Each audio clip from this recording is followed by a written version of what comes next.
यह है गोथम, एक ऐसा शहर जो हमेशा अंधेरे में डूबा रहता है।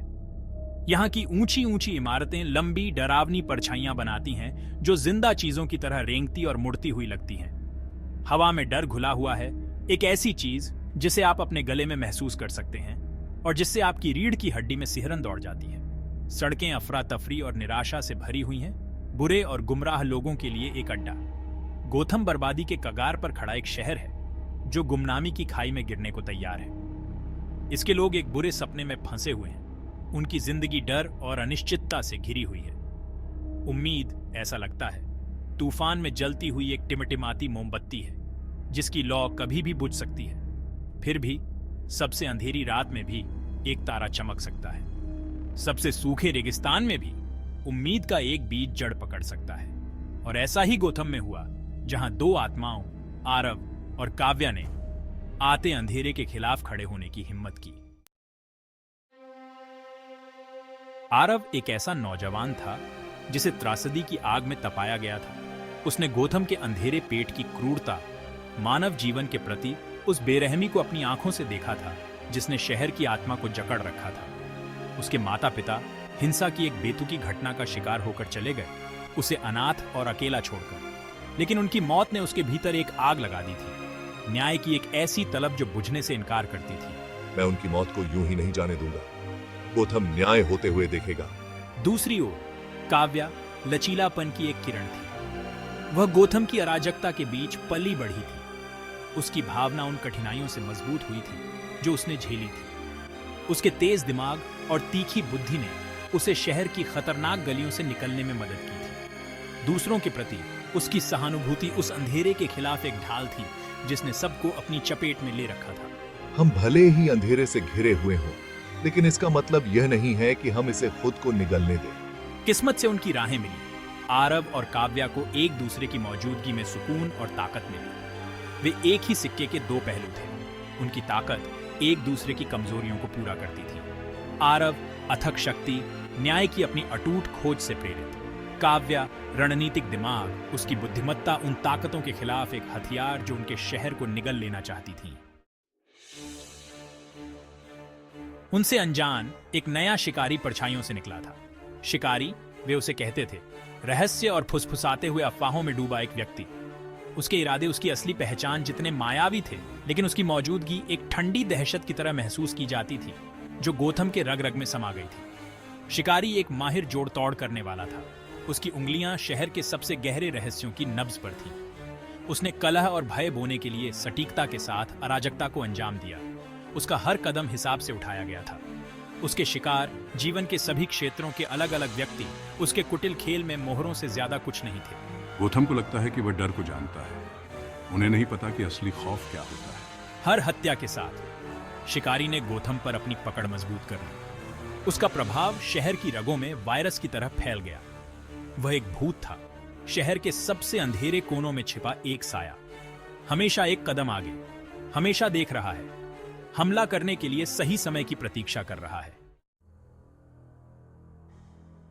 भाग 4, कठपुतली नचाने वाले के धागे। लेकिन शिकारी अकेले काम नहीं कर रहा था। वह तो बस एक कठपुतली था, कहीं अधिक भयावह शक्ति के हाथों का खिलौना। असली मास्टरमाइंड कलीन परछाइयों में छिपा हुआ था। उसकी भयावह निगाहें गोथम पर टिकी हुई थीं। धोखे का माहिर कलीन ने झूठ और हेरफेर का ऐसा जाल बुना था, इतना जटिल, इतना व्यापक कि इसने सबसे चालाक लोगों को भी अपनी चपेट में ले लिया। कलीन की महत्वाकांक्षा की कोई सीमा नहीं थी। वह गोथम को नियंत्रित करना चाहता था, उसकी इच्छा को अपनी मुट्ठी में करना चाहता था। वह शहर के अंधेरे को एक दोष के रूप में नहीं, बल्कि एक हथियार के रूप में देखता था, जिसे तराशा जाना था और अपने अंतिम लक्ष्य पूर्ण शक्ति को प्राप्त करने के लिए इस्तेमाल किया जाना था। उसकी योजना जितनी दुस्साहसी थी, उतनी ही भयावह भी। वह शिकारी का उपयोग अराजकता और भय बोने के लिए, शहर के निवासियों की भावना को तोड़ने के लिए करेगा।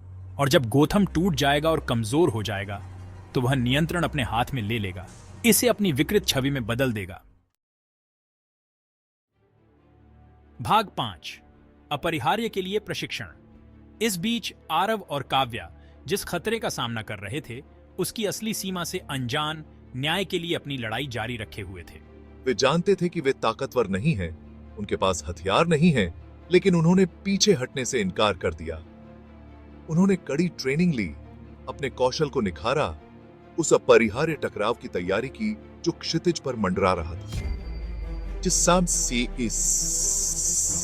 आरव ने अपने माता पिता की यादों से प्रेरित होकर खुद को अपनी शारीरिक और मानसिक सीमा तक पहुंचाया। उसने युद्ध के विभिन्न रूपों में महारत हासिल की। उसका शरीर उसके क्रोध और दुख की आग में तपा हुआ हथियार बन गया। काव्या ने अपनी बुद्धि को उस्तरा की तरह तेज रखते हुए खुद को रणनीति और युद्ध कला में डुबो दिया। अपने दुश्मनों का अध्ययन किया, उनकी कमजोरियों को सीखा। साझा विपत्ति की कठिन परिस्थितियों में बना उनका बंधन हर गुजरते दिन के साथ और मजबूत होता गया। वे सिर्फ सहयोगी नहीं थे, वे परिवार थे, एक साझा उद्देश्य और एक दूसरे पर अटूट विश्वास से बंधे हुए थे।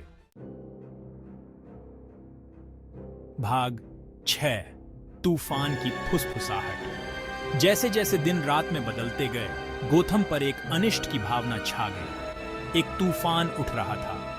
उसके हाथ अपने रास्ते में आने वाली हर चीज को निगलने के लिए फैल रहे थे। शिकारी के आतंक का राज तेज हो गया। उसके हमले और ज्यादा दुस्साहसी और ज्यादा खुलेआम होने लगे। शहर ने अपनी सांसें रोक ली, खुद को प्रभाव के लिए तैयार किया। आरव और काव्या ने आने वाले खतरे को भांपते हुए जान लिया कि समय कम होता जा रहा है। उन्हें जल्दी से काम करना था। शिकारी को रोकने और कलीन की चालों को बेनकाब करने का कोई रास्ता खोजना था, इससे पहले कि बहुत देर हो जाए। लेकिन आप एक ऐसे दुश्मन से कैसे लड़ते हैं जिसे आप देख नहीं सकते? एक ऐसे दुश्मन से जो उस शहर के ताने बाने को नियंत्रित करता है, जिसकी रक्षा करने की आपने कसम खाई है। जवाब उन्हें जल्द ही एहसास हुआ। गोथम के अंधेरे के दिल में गहराई से दबा हुआ है। अपने दुश्मनों को हराने के लिए उन्हें शहर के सबसे गहरे रहस्यों का सामना करना होगा। झूठ और छल के उस उलझे हुए जाल को सुलझाना होगा जिसने उसे बंदी बना रखा था। गोथम का भाग्य, वे जानते थे, उनके कंधों पर टिका है और वे नहीं डरेंगे।